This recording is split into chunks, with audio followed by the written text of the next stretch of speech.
The grand feast in the palace continued long into the night. Music from silver instruments echoed through the crystal halls, and the nobles of Ver spoke with pride of their empire's greatness.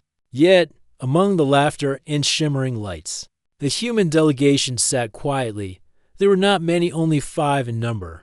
Their leader, a woman named Mira, spoke politely when spoken to, but she did not raise her voice against the endless boasting of the alien lords. At the far end of the table sat Aaron, the medic. He listened more than he spoke.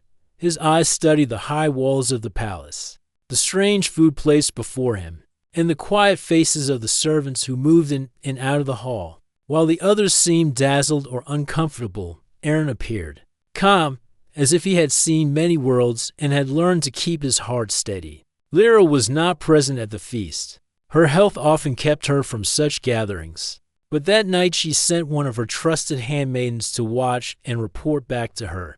The handmaiden returned after the feast, carrying news like a precious gift. The humans are strange, the servant said, bowing low. They do not drink as much as our nobles, and they do not fight to speak the loudest. They are quieter. But that one you asked about, the medic, he asked questions none of our healers thought to ask. He wondered about the way our air feels to the lungs, about the taste of our water, about the movement of our people. He notices things, princess, small things others ignore. Lyra's heart stirred. She had always believed that her people looked too far into the distance, chasing grand visions while forgetting the smaller truths of life. Perhaps this human, with his careful eyes, might see her differently. The next morning, the emperor held a council with his guests. Great holographic maps filled the chamber, showing trade routes and distant colonies. The emperor spoke proudly about Vera's power, while Mira, the human leader, spoke of peace and exchange.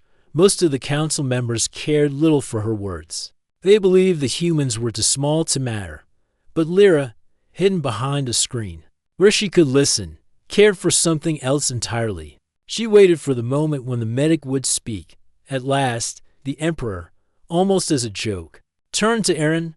And you, human healer, the emperor said with a smile that was half mockery, what wisdom do you bring to this table? Will you heal the wounds of war with a bandage?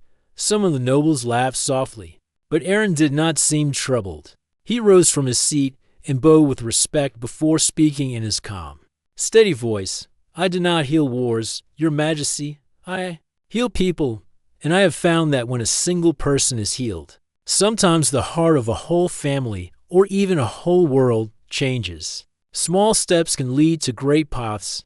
The chamber grew quiet for a moment. His words were simple, but they carried weight. Even the emperor, though still smiling, nodded as if a small seed of thought had been planted. Lyra felt her breath catch. His words were not for her, yet they spoke directly to her heart. She had always believed her weakness made her unworthy of notice. But Aaron spoke of small steps becoming great paths. Could her own small steps, if she could ever take them, change more than just her life? Later that day, Lyra sent a message to her father through her most loyal servant. It was bold and even dangerous, but she could not stop herself. Father, the message read, I wish to meet the human medic. The emperor frowned when he received it. To him, Lyra was precious, and he guarded her fiercely. He had allowed only the finest alien healers to treat her, and even they had failed. Why let a human, an outsider, look upon her weakness? Yet he also knew his daughter's spirit. He saw in her eyes the same quiet fire that had burned in her mother long ago. At last, he agreed. Very well, he said, but he must come alone, and he must show the greatest respect. That evening, as the suns dipped low and painted the palace towers in gold, Aaron was led through silent corridors to the princess's chamber. The servants whispered among themselves, surprised that the fragile flower of Vera would allow a human into her presence. Inside her room, Lyra waited nervously. She had prepared herself, wearing simple robes rather than the heavy gowns of the court. She wanted him to see her not as a symbol of royalty, but as herself, a young woman trapped in a body that refused to obey her heart. When the door opened, she lifted her eyes. Aaron entered quietly, his step soft, his face calm. He did not bowed deeply, nor did he stare with pity. He simply looked at her as though she were whole. "Princess Lyra," he said gently, "I am honored to meet you." In that moment, the chamber that had felt like a prison for so many years seemed different. For the first time, someone had stepped inside, not to offer false comfort or pity, but to see her as she truly was. And though neither of them knew it yet, the meeting between the disabled princess and the human medic would begin a story that would change both their worlds. The chamber was quiet.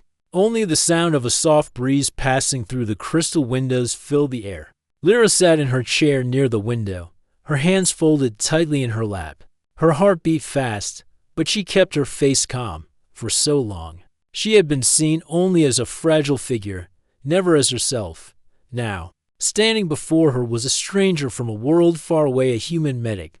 Aaron stepped closer, his eyes meeting hers without hesitation. There was no pity in his gaze, no sadness, no overpoliteness. He simply looked at her as if she were a person, not a patient. That alone felt strange and new to Lyra.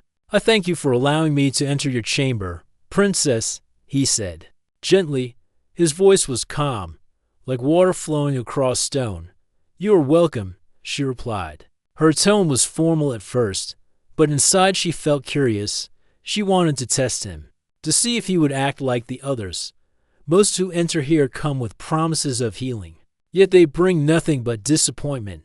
"What makes you different?" Human Aaron thought for a moment before answering.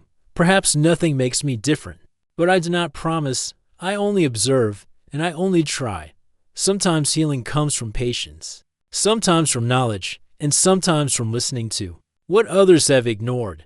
Lyra tilted her head slightly. His answer was simple, yet it carried a weight she had never heard from the proud alien healers of her court.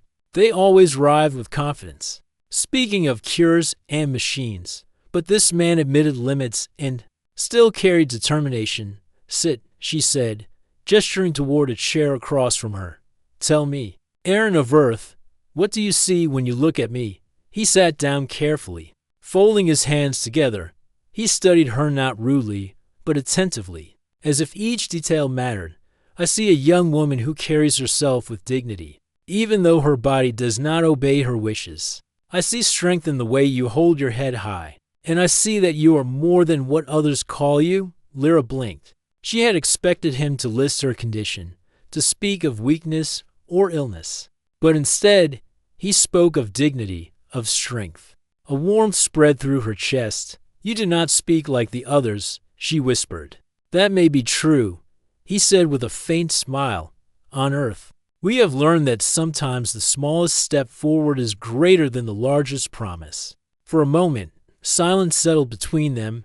Lyra turned her gaze to the window, where the sun's painted golden light across the city. "I have been told my whole life that I should accept my limits," she said softly. "They say I should live in comfort and forget dreams of walking.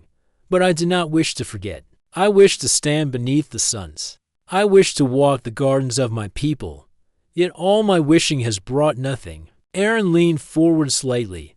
"Wishing alone cannot change the body, but wishing is not useless. It is the spark that begins the path. The question is whether you are willing to take each step, even if it is small, even if it is slow." Her heart raced again. No one had ever spoken to her like this, not as a patient, not as a princess, but as someone with choices. She studied his face, searching for false kindness, but there was none. He was simply honest. "You truly believe I can change?" she asked. "I believe the body is stubborn," he said carefully, "but I also believe the spirit can guide it. I cannot promise you will walk tomorrow, or even in many days, but I can promise that I will treat you as someone capable of trying." His words felt like sunlight breaking through clouds. For years, she had been treated as if her story had already ended. Now, this stranger told her it could still begin. She gave a small smile, though her eyes grew wet. "Very well, Aaron of Earth, I will allow you to examine me. But I warn you many before you have failed." "I do not fear failure," Aaron replied. "I fear never trying." With that, he gently asked her to extend her legs. His touch was careful, respectful. He pressed lightly on her swollen limbs, observing the way her muscles tensed and relaxed. He did not rush, nor did he frown in frustration. Instead, he nodded to himself, as though he were piecing together a puzzle. The swelling is real, he said after a while, but there is more. Your muscles are weak, not because they cannot work, but because they have not been asked to. Too long they have been still. They need time. They need care, and they need your will. Machines cannot replace that. But perhaps patience can. Lyra's breath trembled. His words sounded simple, almost too simple. And yet, deep inside, she felt something stir a possibility. Patience, she repeated softly. And will? Yes, Aaron said, meeting her eyes.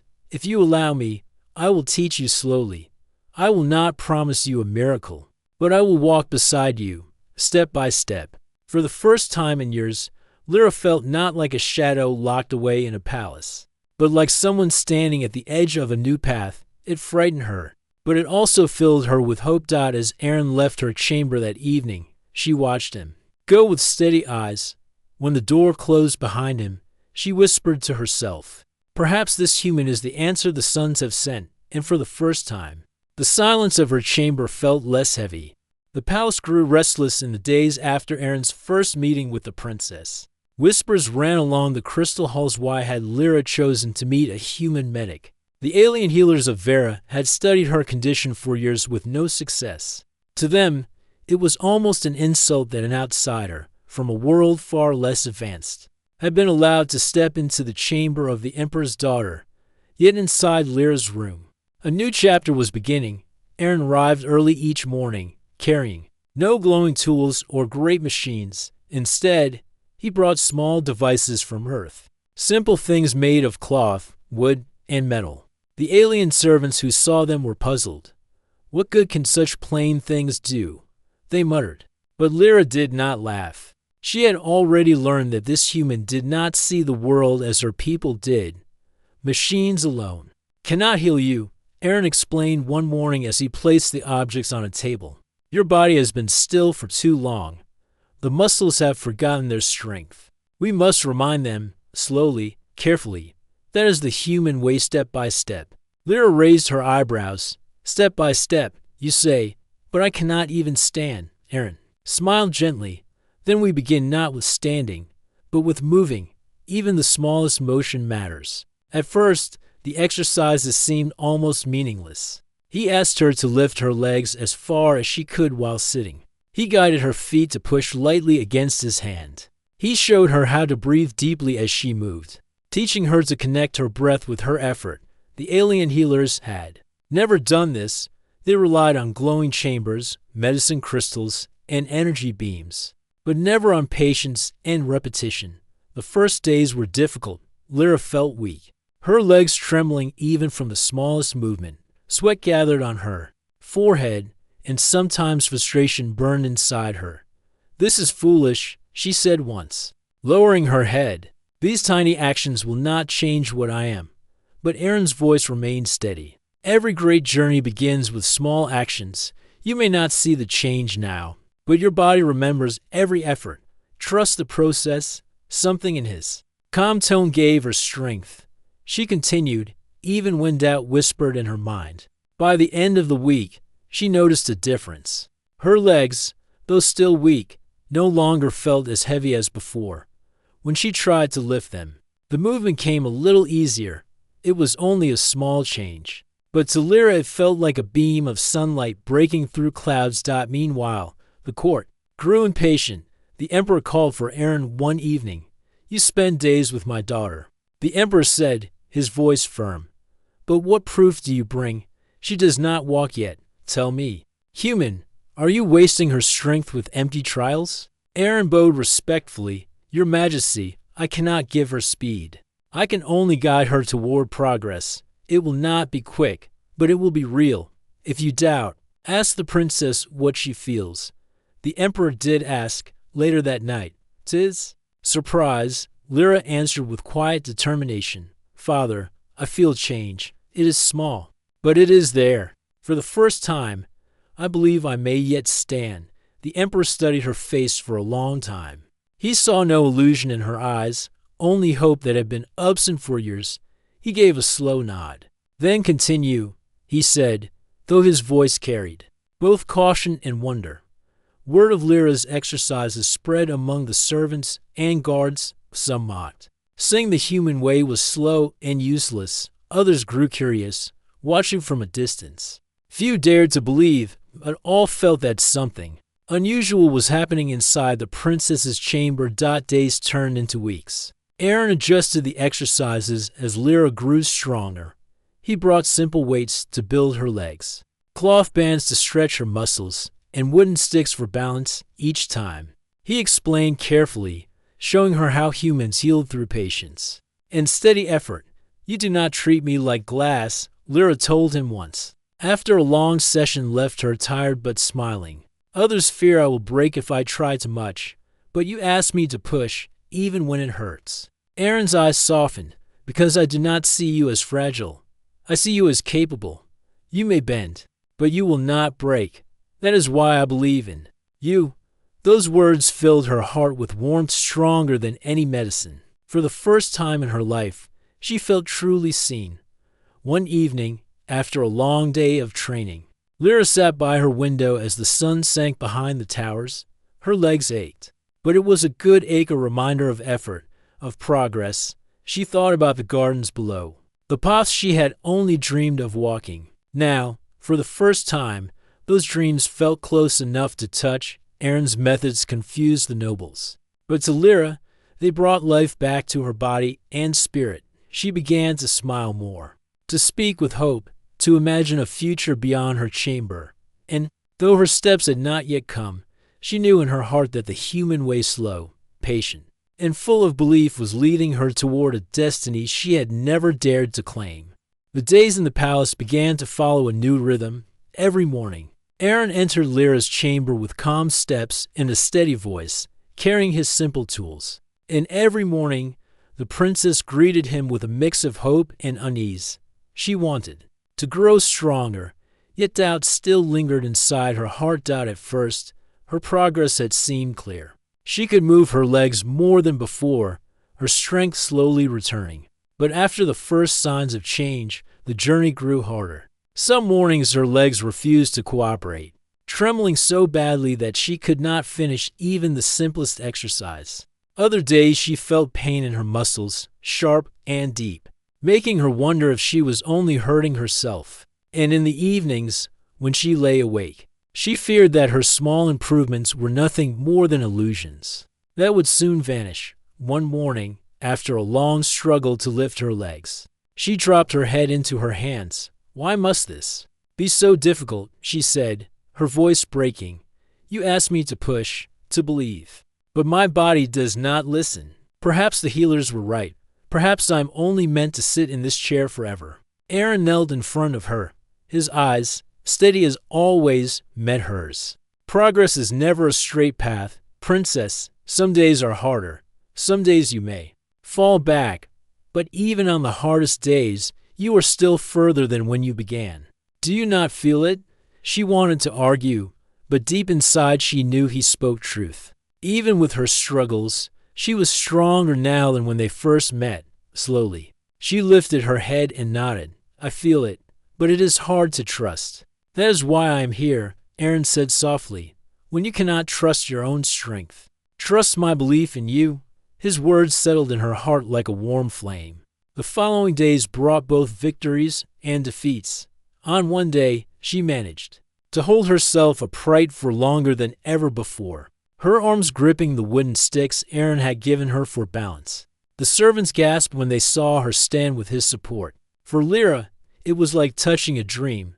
But the very next day, her legs gave out too quickly, and she collapsed into her chair, tears stinging her eyes.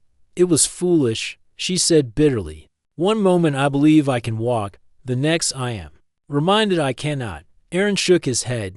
"It is not foolish. Every step forward teaches the body, even if it is followed by a step back. That is the way of progress." His patience never wavered, even when hers did. He reminded her of the smallest changes, the way her breathing had grown steadier, The way her legs no longer shook as violently, the way her posture had improved. And though she often felt frustration, she could not deny these truths. The court, however, grew restless. Whispers spread through the halls. It has been many days. Still, she cannot walk. What is the human truly doing? Some nobles accused Aaron of filling the princess with false hope. Others said it was shameful that their royal daughter depended on the methods of an outsider. The emperor, though doubtful, chose not to interfere. He had seen the light in his daughter's eyes, the light of hope, and he could not take it away. One evening, after a long training session, Lyra rested by the window, her legs aching. She looked at Aaron and asked quietly, "Do you never tire of this, day after day, guiding me through struggles that may never bring success?" Aaron gave a small smile. "I tire, yes, I'm human, after all. But I do not stop, on Earth. Many of us have faced trials that seemed impossible. We survived not because we were the strongest, but because we refused to quit. That is our way, and I believe it can be your way too." His words stayed with her long after he left. That night, she dreamed of walking through the palace gardens, her feet pressing against the grass, the sun shining above. She woke with tears on her cheeks, but they were not tears of sorrow, they were tears of longing and of determination. The next morning, she asked Aaron to push her further. "No more gentle steps," she said firmly. "I wish to try harder. If I fall, so be it." He studied her for a moment, then nodded. "Very well. But remember, falling is not failing. It is learning." Together they began more difficult exercises. Lyra leaned on wooden rails while trying to lift herself, her arms and legs trembling with effort. Aaron stayed close, ready to catch her if she slipped. The first attempts ended quickly, her strength fading within seconds. Yet she refused to give up. Again and again, she tried, until sweat dripped down her face and her body shook. At last, after countless attempts, she managed to stand upright for several long breaths before lowering herself back to her chair. She was exhausted, but her eyes shone. "I stood," she whispered. "Not long, but I stood." Aaron nodded with quiet pride. "Yes, princess, and tomorrow you will stand longer, and one day you will walk." Hope and fear tangled in her heart, but hope was stronger. For the first time, she began to believe that her dream might not be impossible after all. The struggle was far from over, but each step forward, no matter how small, was proof that the human way of patience and persistence was working. And though the court still doubted, Lyra knew within herself that she was no longer a fragile flower hidden in the palace. She was becoming something more, something stronger.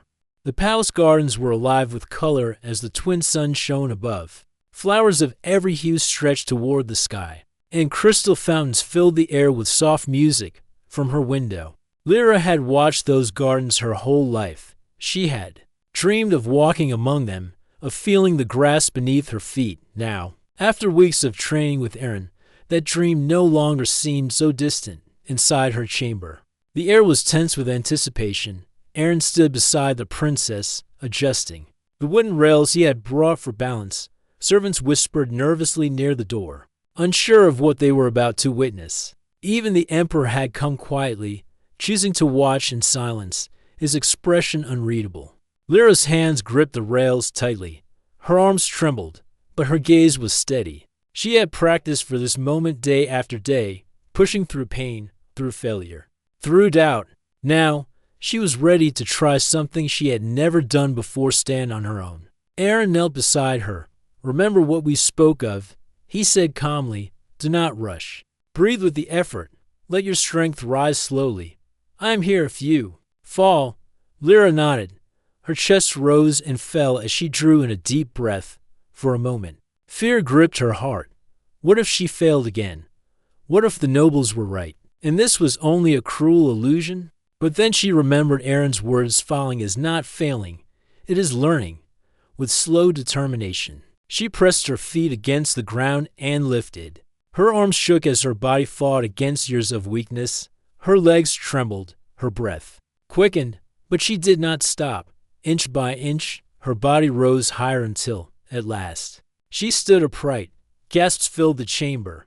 The servants pressed their hands to their mouths, their eyes wide. Even the emperor, usually so controlled, leaned forward in disbelief. Lyra's whole body quivered with effort, but she held herself tall. For the first time in her life, she was standing, not carried by others, not supported by machines, but by her own strength. Her eyes filled with tears. I am standing," she whispered, her voice breaking. Aaron smiled, steady and calm, though his eyes carried pride. "Yes, princess. You are standing, and you will stand again, stronger each time." The moment lasted only a short while. Her legs soon gave way, and Aaron helped her sit gently back into her chair. But the chamber remained silent, filled with awe. What had once seemed impossible had just become real. The emperor stepped forward, his gaze fixed on his daughter, Lyra. He said softly, his voice carrying both wonder and emotion he rarely showed, "You truly stood?" She nodded, wiping her eyes. "Yes, father. I stood. Not for long, but it was mine." The emperor looked at Aaron. For the first time, there was no doubt in his eyes, only respect. "Human," he said, his voice deep, "you have done what none of our healers could. You have given my daughter hope." Aaron bowed slightly. "I only guided her." "Majesty, the strength was always hers." News of the moment spread quickly through the palace. Servants whispered it in the halls, guards repeated it at their posts, and soon the entire court knew. The princess had stood. Many did not believe it, claiming it was an exaggeration. But those who had seen it could not forget the sight. For Lyra, the experience changed everything. Though her legs still ached and her strength was still small, she now believed her dream was possible. Each day, she trained with greater determination. Aaron increased the difficulty of her exercises, guiding her with patience and care. Some days she stood for only a few breaths before sitting again. Other days she managed to take a small step with Aaron's support. Every time she succeeded, no matter how small, her confidence grew. And every time she failed, Aaron reminded her that failure was not the end. "You are teaching me more than walking," she told him one afternoon as they rested. "You are teaching me to see myself differently." "And what do you see now?" Aaron asked. She smiled faintly. "Not a fragile flower, not a shadow of the throne. I see someone who can change her fate." Her words carried truth. The princess who once sat silently by her window now carried a fire within her. She no longer spoke of despair. She spoke of the future, of the day she would walk freely in the gardens, of the paths she wished to travel beyond the palace walls. The court continued to doubt, but the emperor's heart had already shifted. He began to visit his daughter more often, watching her progress. Sometimes he even smiled, pride shining in his eyes.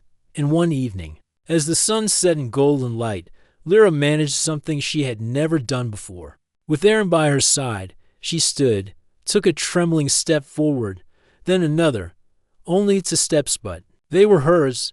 She looked at Aaron, her eyes shining. "I walked," she whispered.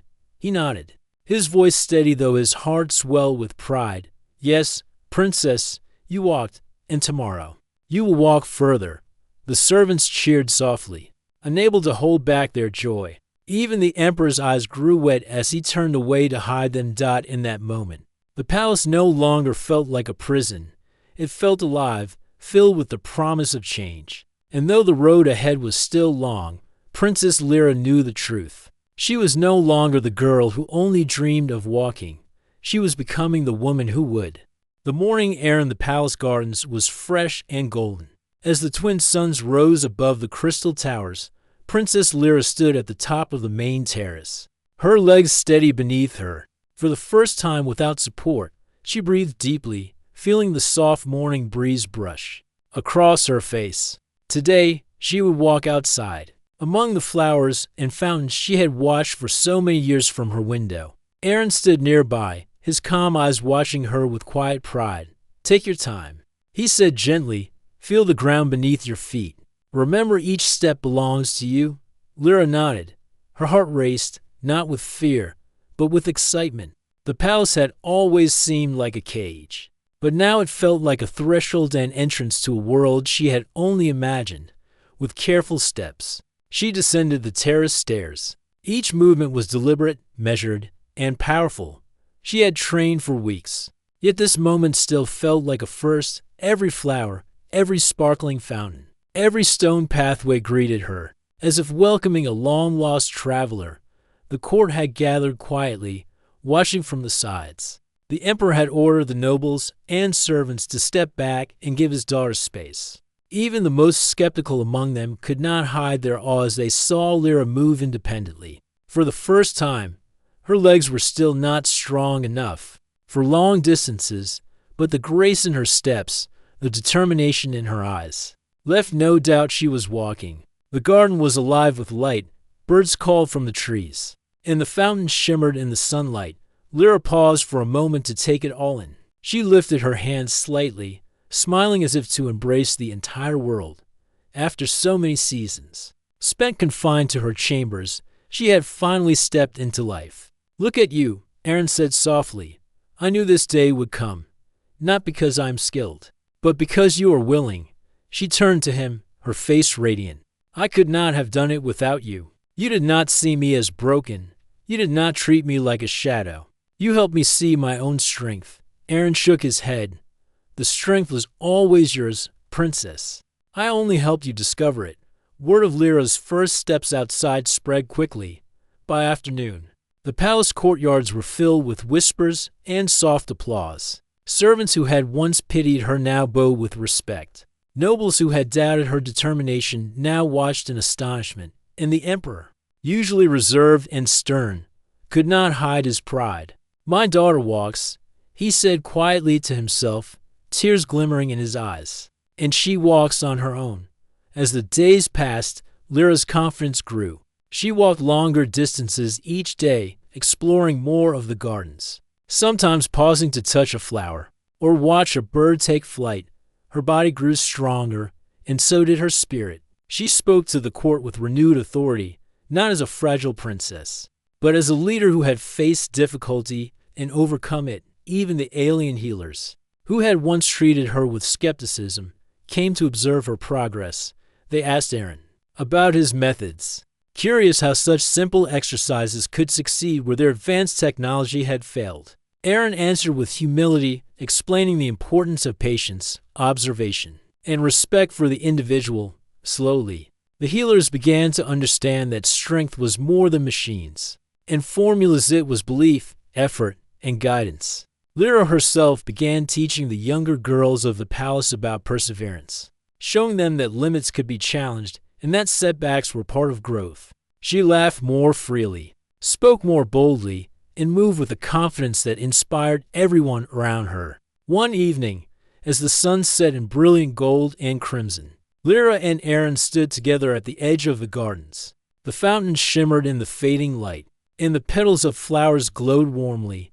She turned to him and said, "You have given me more than strength. You have given me hope and the courage to walk my own path. My people will never forget this lesson." Aaron smiled, feeling the quiet pride of a teacher who had witnessed transformation. "It was always within you, princess. I only helped you find it. Now it is yours forever." The emperor approached, his voice gentle but full of admiration. "You have shown us all, Lyra, that hope, courage, and persistence are stronger than any machine or spell. Your people will follow your example, and your world will change." Lyra nodded, feeling the truth of his words. Her journey was not over. There were still challenges ahead, and distances to walk, but she knew now that she could face them. She had discovered the power of patience, the strength of determination, and the value of belief in oneself. As night fell over the palace, the twin moons rose over the gardens, casting silver light on fountains and flowers.